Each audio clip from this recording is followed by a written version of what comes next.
नमस्कार दोस्तों, स्वागत है आप सभी का हमारे और आपके YouTube चैनल एसएससी लैब पर। और आज के इस वीडियो में हम देखने वाले हैं एसएससी एमटीएस 2025 की आई हुई भर्ती के बारे में संपूर्ण जानकारी।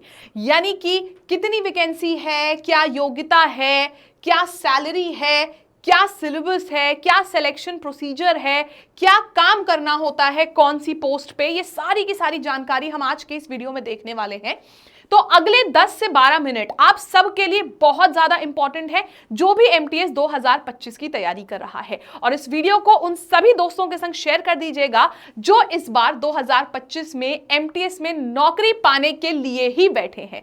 तो आइए चलिए बिना किसी भी देरी के शुरुआत करेंगे। हाँ, चैनल को सब्सक्राइब करना बिल्कुल मत भूलिएगा क्योंकि आप सबके लिए ऐसे बेहतरीन वीडियोस लेके हम हर दिन आते रहते हैं आप सबके साथ। सबसे पहले बात करते हैं एग्जाम में जो इंपॉर्टेंट डेट्स आई हैं उनकी। तो इंपॉर्टेंट डेट्स की बात करी जाए तो 26 जून से फॉर्म फिलिंग शुरू हो चुकी है, चलने वाली है 24 जुलाई तक। लगभग एक महीने तक फॉर्म फिलिंग चलती है। तो 24 जुलाई है फॉर्म भरने की लास्ट डेट। अगर आपसे फॉर्म भरने में मान लीजिए कोई गलती हो जाती है तो फॉर्म करेक्शन की जो विंडो है वो 29 जुलाई से लेकर 31 जुलाई तक खुलेगी। आपके एग्जाम बताए जा रहे हैं कि होंगे 20 सितंबर से 24 अक्टूबर के बीच में, क्योंकि बहुत सारे लोग एमटीएस का पेपर देते हैं तो इसीलिए काफी ज्यादा लंबे दिनों तक इसके एग्जाम्स होते हैं। और आप लोगों को तैयारी 20 सितंबर के हिसाब से ही करनी है, भले ही आपका पेपर अक्टूबर में क्यों ना हो। तो हमें एग्जाम की डेट मान के 20 सितंबर ही चलना है। तो ये थी कुछ जरूरी डेट्स। अब बात करते हैं वैकेंसी की कि वैकेंसी कितनी आई है। तो बहुत सारे स्टूडेंट्स को जान के ये थोड़ा शॉक भी लगा कि इस बार बड़ी कम वैकेंसी आई एमटीएस में। तो आपको बता दिया जाए एमटीएस की जो वैकेंसीज हैं वो अभी कलेक्ट करी जा रही हैं। हवलदार की वैकेंसीज आई हैं 1075। एमटीएस की वैकेंसीज जो कलेक्ट करी जा रही हैं, जहां पे हैश लिखा है वो बताया जाएगा, अवेलेबल कर दी जाएगी वेबसाइट पे कमीशन की, जिसको हम कहते हैं ssc.gov.in। कमीशन की जो ऑफिशियल वेबसाइट है ssc.gov.in। अभी अलग अलग डिपार्टमेंट से जानकारी ली जा रही है, कलेक्ट करी जाएगी कि कितने रिक्त स्थान है किस डिपार्टमेंट में। उसके बाद उनको कलेक्ट करके ये ऑफिशियल वेबसाइट पे पोस्ट किया जाएगा। कहां पे मिलेगा आपको? ऑफिशियल वेबसाइट पे जाना, कैंडिडेट कॉर्नर, टेंटेटिव वैकेंसी। कहीं जाने की जरूरत नहीं, चैनल सब्सक्राइब कर लो, सब बता देंगे आपको। तो खैर अभी फिलहाल हमको हवलदार की वैकेंसी पता है 1075 और एमटीएस की वैकेंसी अभी आने को बची है। मतलब ये वैकेंसी काफी बड़े अमाउंट में भी आ सकती है। देखो, उम्मीद पर दुनिया कायम है तो इसीलिए उम्मीद नहीं छोड़नी है। ठीक है, बात करते हैं एलिजिबिलिटी की कि कौन कौन एलिजिबल है। ठीक है, कौन कौन योग्य है एसएससी एमटीएस भरने के लिए। तो क्वालिफिकेशन जो है, अच्छा यहाँ पे आपको बता दूं, यहाँ पे दो प्रकार के एमटीएस एंड हवलदार होता है। एमटीएस के लिए अलग एज क्वालिफिकेशन होती है, हवलदार के लिए अलग। अगर ओवरऑल क्वालिफिकेशन की बात करी जाए, शैक्षणिक योग्यता जिसको हम एजुकेशनल क्वालिफिकेशन बोलते हैं, तो मात्र 10वीं पास मांगी जाती है। आप 10वीं पास यानी कि मैट्रिकुलेशन है किसी भी बोर्ड से तो आपको एलिजिबल माना जाएगा। फिर बात आती है नेशनैलिटी की, इंडियन सिटीजन होने चाहिए और कुछ specified others, Nepal, Bhutan etcetera with eligibility certificate, mainly Indian होना चाहिए। फिर आती है बात एज लिमिट की। एमटीएस में एज लिमिट होती है 18 से 25 साल और हवलदार में होती है 18 से 27 वर्ष तक की एज लिमिट। यानी कि अगर आप हवलदार बनना चाह रहे हैं तो 27 वर्ष तक फॉर्म भर सकते हैं, एमटीएस में जाना चाह रहे हैं तो 18 से 25 तक की इसकी आयु सीमा होती है। एज रिलैक्सेशन एससी एसटी के लिए होता है 5 साल का, ओबीसी वालों के लिए होता है 3 साल का, डिसेबिलिटी वालों के लिए होता है 10 से 15 साल का। और अलग अलग तरीके के एज रिलैक्सेशन रखे गए हैं, जहां पे मेजर एससी एसटी ओबीसी और पीडब्ल्यूडी बताया जा रहा है आपको। ठीक है, तो अगर आप इनमें से किसी भी कैटेगरी को बिलोंग करते हैं तो आपकी जो आयु है वो 3 साल या 5 साल या इवन 10 साल तक भी बढ़ सकती है आयु सीमा। ठीक, अब हम बात करते हैं अगले पॉइंट पे। अगला पॉइंट हमारा आता है कि एसएससी एमटीएस में कौन कौन सी पोस्ट होती हैं। देखिए, पेपर होता है दो के लिए, एक एमटीएस और एक हवलदार। हवलदार तो पता है, एमटीएस में कौन कौन सी पोस्ट होते हैं आइए ये देख लेते हैं। एमटीएस में हमारी non technical, general, central service group C non gazetted non ministerial post होती हैं। हवलदार बनते हो आप सीबीआईसी, जिसको हम central board of indirect tax and customs बोलते हैं, या सीबीएन में, जिसको हम सेंट्रल ब्यूरो ऑफ नारकोटिक्स बोलते हैं। तो सीबीआईसी और सीबीएन ये दो ऐसे डिपार्टमेंट्स हैं जहां पे हवलदार की पोस्टिंग होती है इस एग्जाम के थ्रू। और एमटीएस तो अलग अलग डिपार्टमेंट्स में आपका होता है। अब एमटीएस में कौन कौन सी पोस्ट होती है, आइए ये देखते हैं। एमटीएस में पोस्ट की बात करी जाए तो प्यून की पोस्ट होती है, दफ्तरी की पोस्ट होती है, जमादार की, जूनियर जेसनर ऑपरेटर की, फराश की, चौकीदार की, सफाई वाला स्वीपर की, माली की, वॉचमैन गेट कीपर की, एंड ऑपरेटर या ऑफिशियल हेल्पर या मैसेंजर की भी पोस्ट होती है एमटीएस में। क्या क्या काम करना होता है इन पोस्टों पर? मेन जो काम होता है वो होता है फाइलों को लाना ले जाना, मतलब फाइल्स को आपको इधर उधर करना। फिर आता है कार्यालय की सफाई और रखरखाव करना, उसको मेंटेन करना, क्लीन करना। दस्तावेजों की छटाई एवं फोटोकॉपी कराने के लिए जाना। छोटे ऑफिस के काम, स्टेशनरी को अरेंज करना, ये सारी चीजें। बाहरी डाक पहुंचाना। कंप्यूटर या मशीन जैसे कि स्टेंसिल मशीन, इसका संचालक सीखना और आना। और अधिकारियों की मदद करना अलग अलग टास्क में, जैसे वो बताते हैं उसके इनके इंस्ट्रक्शंस को फॉलो करना, ये होता है एमटीएस का काम। जो भी एक मल्टीटास्किंग हम स्टाफ बोलते हैं उसका काम होता है। भर्ती कहाँ कहाँ होती है, कौन कौन से डिपार्टमेंट्स में? तो सेंट्रल गवर्नमेंट मिनिस्ट्रीज या डिपार्टमेंट्स में भर्ती होती है। ट्रिब्यूनल्स, कॉन्स्टिट्यूशनल स्टैट्यूटरी बॉडीज में भर्ती होती है। एसएससी इनकी नियुक्ति अलग अलग राज्य या यूनियन टेरिटरीज के लिए करता है। ठीक है, फिर बात आती है सिलेक्शन प्रोसीजर की, कि हमें पता तो चल गया कि वैकेंसी चलो अभी नहीं पता चली है, लेकिन एग्जाम यहाँ पे है, 20 तारीख से एग्जाम शुरू है, लेकिन सिलेक्शन प्रोसीजर क्या है तो वो देखते हैं। तो स्टेज 1, स्टेज 2, स्टेज 3 और स्टेज 4 में डिवाइड होता है सिलेक्शन प्रोसीजर, जहां स्टेज 1 हवलदार और एमटीएस दोनों के लिए ही मैंडेटरी होता है। स्टेज 1 में हमारा कंप्यूटर बेस्ड टेस्ट होता है, जिसमें सेशन 1 एंड सेशन 2 में इंग्लिश, मैथ्स, रीजनिंग, जीएस पूछा जाता है। ये सभी के लिए अनिवार्य है, चाहे आप एमटीएस दे रहे हो चाहे हवलदार। फिर स्टेज 2 आता है शैक्षणिक, स्टेज 2 आता है आपका physical efficiency test and physical standard test. ये सिर्फ हवलदार के लिए होता है, मतलब अगर आप एमटीएस की तैयारी कर रहे हैं और हवलदार नहीं बनना चाहते हैं तो स्टेज 2 नहीं होगा। जो हवलदार बनना चाहते हैं उनके लिए फिजिकल एफिशिएंसी टेस्ट होता है, जिसमें फिजिकल एफिशिएंसी में वॉकिंग मांगते हैं, और फिजिकल स्टैंडर्ड में वो आपकी हाइट चेक करेंगे, वेट चेक करेंगे और चेस्ट क्राइटेरिया चेक करते हैं, तब आप हवलदार के पोस्ट पर भर्ती होते हो। स्टेज 3 आपका डॉक्यूमेंट वेरिफिकेशन होता है, चाहे किसी भी पोस्ट की तैयारी कर रहे हो डॉक्यूमेंट वेरिफिकेशन होगा ही। और लास्ट होता है आपका फाइनल सिलेक्शन एंड अलॉटमेंट, जो कि जिसके बिना तो आपकी पोस्टिंग ही नहीं आनी है। ठीक है, मतलब ये होता है पोस्टिंग। तो मेजरली होता है स्टेज 1 एंड स्टेज 2। स्टेज 1 जिसमें आपका कंप्यूटर बेस्ड टेस्ट होता है, जिसको हम रिटन एग्जाम कहते हैं। स्टेज 2 फिजिकल होता है, जो सिर्फ हवलदार के लिए है। उसके बाद डॉक्यूमेंट वेरिफिकेशन और सारी चीजें आती हैं। अगर हम बात करते हैं सीबीटी 1, जो स्टेज 1 है, जो सबके लिए ही अनिवार्य है, उसमें क्या क्या आता है? 4 सब्जेक्ट्स आते हैं, इंग्लिश, मैथ्स, रीजनिंग, जीएस, जिसमें 2 सेशंस में डिवाइड कर दिया है। मैथ्स और रीजनिंग सेशन 1, इंग्लिश और जीएस सेशन 2। मैथ्स और रीजनिंग आपके 20-20 क्वेश्चन आते हैं, 60-60 मार्क्स के। एक सवाल होता है 3 नंबर का।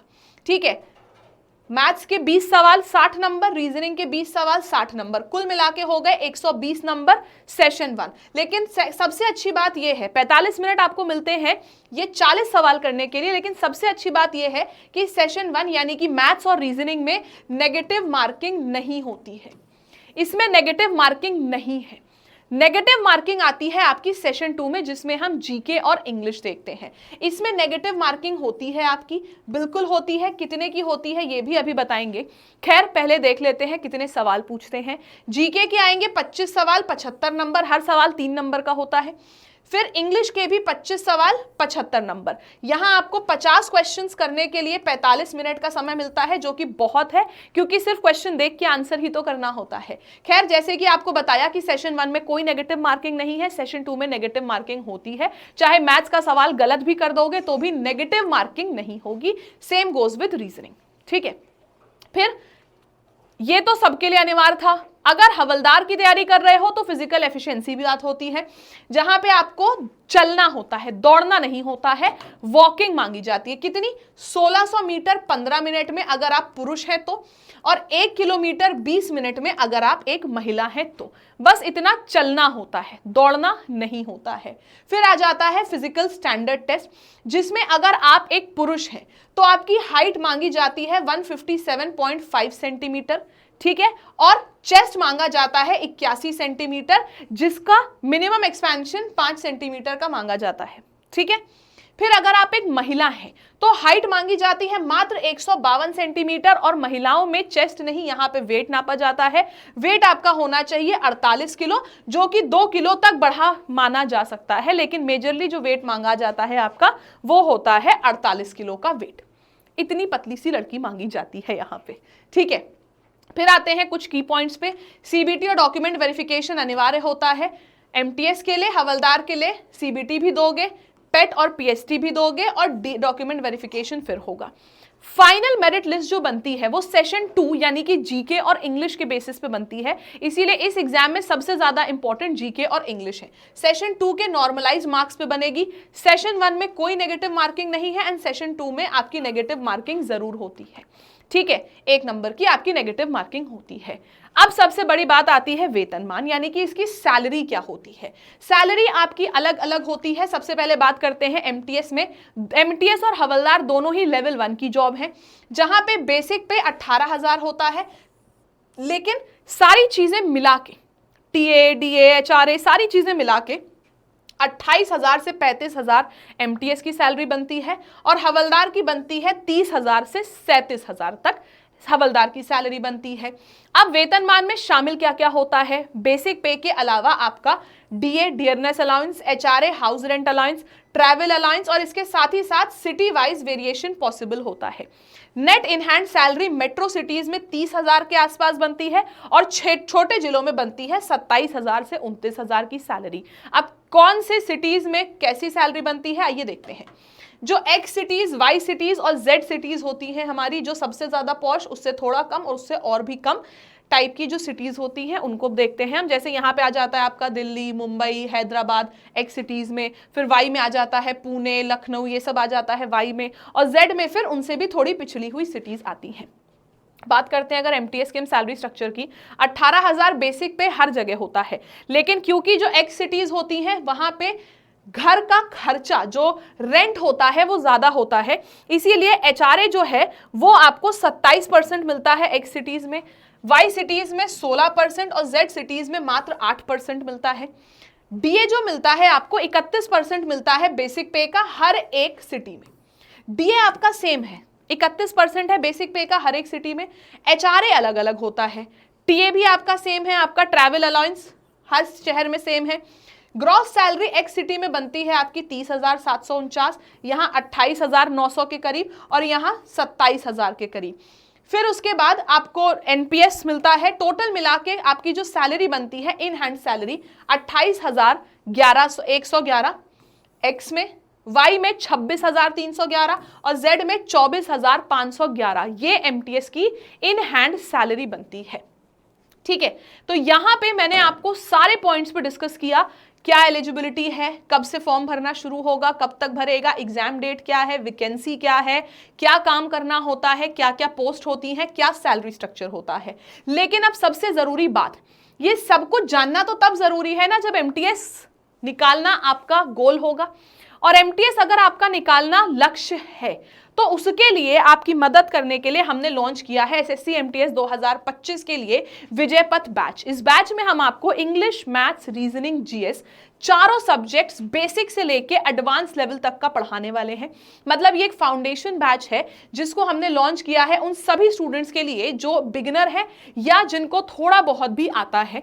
वो ये बैच अगर ज्वाइन करते हैं तो उनका जो स्कोर है वो बहुत ही अच्छा होगा, बहुत अच्छा तरीके से बढ़ेगा, आपकी स्पीड बढ़ेगी, एक्यूरेसी बढ़ेगी, आपको कॉन्सेप्ट जो क्लियर नहीं है वो भी क्लियर होंगे। लाइव क्लासेस के थ्रू हमारा ये लाइव बैच लॉन्च किया है हमने, विजय पथ बैच। इस बैच का वैसे तो ये बैच आपको मिलेगा हमारे एप्लीकेशन लैब एंड हमारी वेबसाइट lab.live पर। जैसे कि मैं आपको दिखाती हूं, आप हमारी वेबसाइट पर जाते हो, हमारी वेबसाइट का नाम है lab.live, एप्लीकेशन का नाम है लैब। आपने लैब हमारी वेबसाइट पर गए, यहां आने के बाद आपको जाना है सीधा लाइव कोर्स में। लाइव कोर्स में जाने के बाद आपको ये दिखेगा विजयपथ बैच, जिसको जब आप एक्सप्लोर करोगे तो आप देखोगे इंग्लिश, मैथ्स, रीजनिंग, जीएस, आपको बेसिक से सारे सब्जेक्ट्स पढ़ाए जाएंगे। इसके अलावा आप लोगों को जो भी पढ़ाया जाएगा उसके क्लास नोट्स हैंड रिटन और साथ ही साथ उससे रिलेटेड होमवर्क क्वेश्चंस भी मिलेंगे। इसके अलावा आप लोगों को सारे ही टीचर्स के संग डाउट सेशंस मिलेंगे। जो क्लास अगर बाय चांस किसी दिन लाइव मिस हो जाए तो उन क्लास की रिकॉर्डिंग्स भी रहेगी आपकी। टॉपिक वाइज सेशंस होंगे आपके, पीडीएफ नोट्स, लाइव क्लासेस तो होंगे ही, डाउट सेशंस होंगे और आपका कंटेंट जो होगा इंग्लिश और हिंदी दोनों में कराया जाएगा यहाँ पे। ठीक है, इसका सबसे खास बात यह है कि वैसे तो इस बैच का प्राइस बहुत महंगा है, लेकिन अभी फिलहाल चल रहा है एक बहुत ही स्पेशल ऑफर, जिसमें कि 7 जुलाई तक आपको ये बैच पड़ रहा है 999 रुपए का। 999 का आपको ये बैच पड़ रहा है। अगर आपने 7 जुलाई से पहले इसको खरीद लिया तो 999 का ही पड़ेगा, लेकिन अगर उसके बाद खरीदने का सोचते हो, दो नुकसान है, लाइव क्लासेस भी छूटती जाएंगी और दूसरा नुकसान, आप लोगों का ये जो प्राइस है ये बढ़ के हो जाएगा 1299, तब 400 रुपए और देने का क्या ही मतलब है। और आपके लिए एक और बहुत अच्छी स्कीम है, 999 रुपए पर अगर आप लैब 312 कूपन कोड लगा लो तो आपको एक्स्ट्रा डिस्काउंट तो मिलेगा ही मिलेगा। इसके साथ ही साथ आपको जितने भी क्लासेस आप लोगों की होंगी उन सारे क्लासेस में रीजनिंग की, क्योंकि मैं रीजनिंग पढ़ाती हूं, जो भी स्टूडेंट ये लैब 312 कूपन कोड लगा के बैच लेगा उस सारे स्टूडेंट्स को मैं एक फ्री असाइनमेंट, हर एक क्लास का टॉपिक वाइज फ्री असाइनमेंट आपको प्रोवाइड करूंगी अगर आप ये बैच लेते हो लैब 312 कूपन कोड लगा के। तो ठीक है, तो ये आपको मिल जाएगा हमारे एप्लीकेशन लैब एंड हमारी वेबसाइट lab.live पर। उम्मीद करती हूं आपको अच्छा लगा ये वीडियो। जो भी आपके डाउट है वो कमेंट सेक्शन में डालिए, मैं उम्मीद करती हूं कि उन सारे ही डाउट्स को लेके मैं आपके लिए फिर एक नया वीडियो बनाऊंगी। अगर अच्छा लगा हो तो शेयर करिए अपने सभी दोस्तों के संग। और फ्री आपकी क्लास होती है रीजनिंग की डेली बेसिस पे। डेली बेसिस पे रीजनिंग की फ्री क्लास होती है यूट्यूब पे, जिसका टाइम है 4:30 बजे। तो जो भी स्टूडेंट तैयारी करना चाहता है रीजनिंग की बेहतरीन तरीके से, 4:30 बजे जुड़ जाए हमारी फ्री यूट्यूब क्लास में। और एप्लीकेशन पर पढ़ने के लिए आप इस कूपन कोड का इस्तेमाल कर सकते हैं। मिलते हैं अगले वीडियो में, तब तक के लिए जय हिंद, जय भारत।